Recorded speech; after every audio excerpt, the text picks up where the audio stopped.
Assalamu alaikum wa rahmatullahi wa barakatuh. Alhamdulillah, with the kind help of a follower of my channel, I have been able to review the main points of Perikatan Nasional's manifesto, specifically with regards to the economy.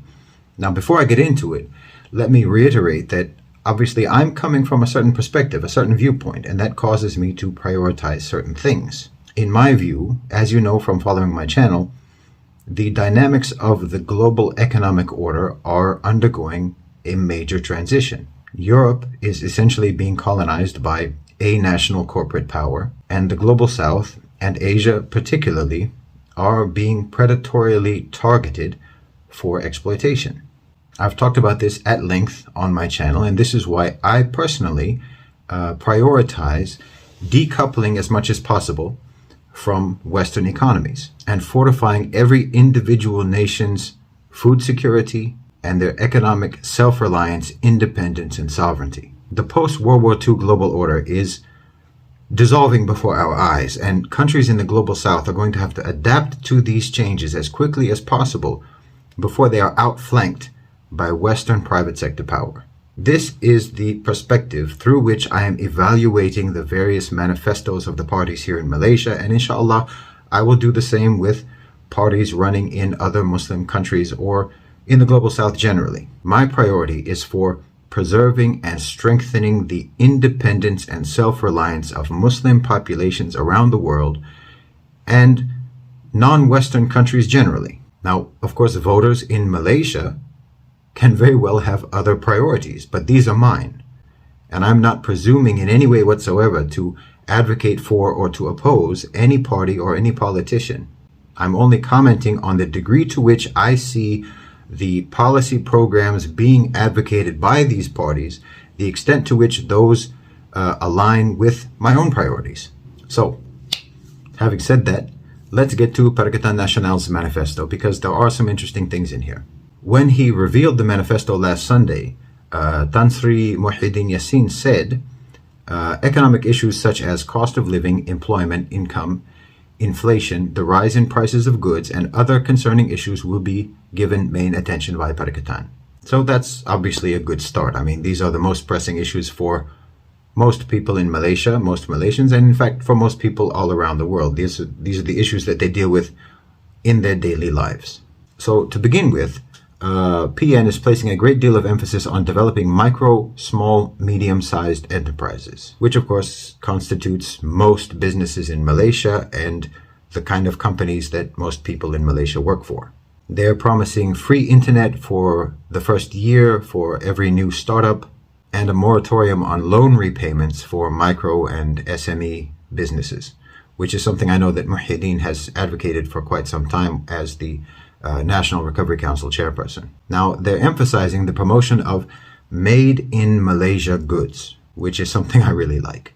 And Muhyiddin says that he wants to help small, medium-sized, and micro businesses develop into mid-tier companies and even into multinational companies that are headquartered in Malaysia and owned by Malaysians. Now, I don't know exactly how Perikatan Nasional intends to make that happen, but in terms of rhetorical priorities, the importance of this can't be overemphasized. This is a crucial element in securing your nation's economic independence and sovereignty. And making this even a rhetorical priority indicates that, at least to some degree, Perikatan Nasional is aware that the global economic order is indeed changing, and that Malaysia has to become an economic power unto itself. So you're not just trying to attract Western multinationals into Malaysia, you're trying to build Malaysian multinationals that can then expand out into global markets from here.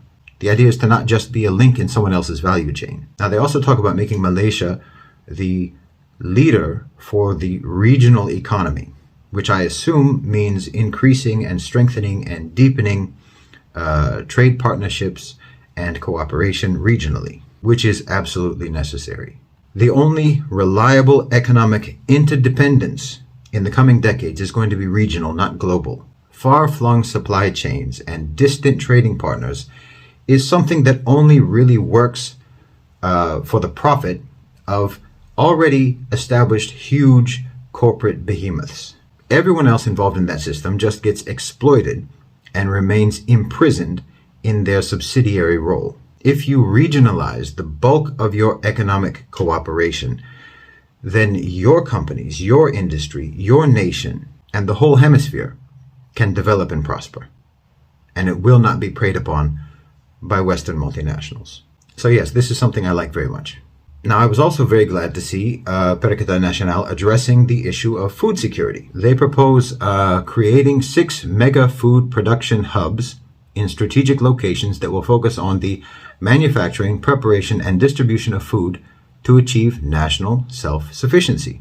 Obviously, this is something that I talk about frequently on my channel, and it's really good to see a party acknowledging the unparalleled importance of food security, or rather food sovereignty. You have to be able to ensure that your country is not being fed by someone else, but that they are producing enough food to feed themselves. Now, they have references in their manifesto about strengthening felder settlers and transforming small-scale farmers and fishermen. I don't know what that means. I don't know what transforming them means. And I would have preferred if they had talked about food cultivation and production rather than manufacturing.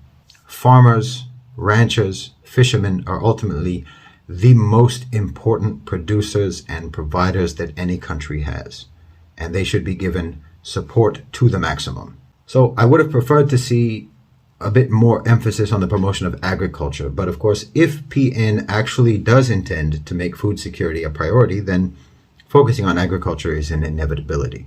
Now again, there's a lot of other things in the manifesto that I'm not looking at because they're not priorities for me. The economic sovereignty of Malaysia, that's the number one priority in my view. And looking at it, this manifesto does to me seem much more geared towards securing Malaysia's future in practical ways, assuming that there's no devil in the details.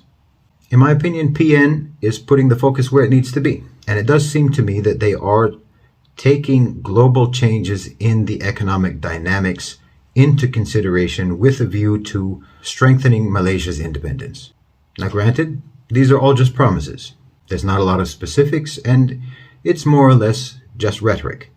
But rhetoric, in and of itself, is not irrelevant. It does indicate to you the way a party thinks, what their priorities are, the way they are evaluating the situation.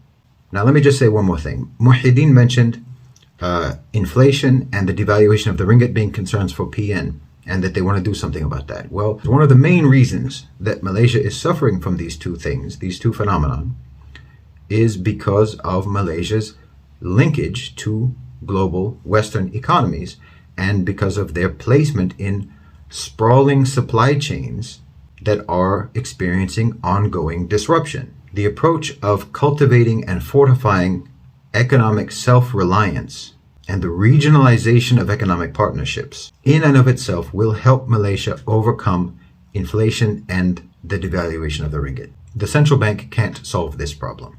Simply put, the solution is to decouple as much as possible from volatile Western economies.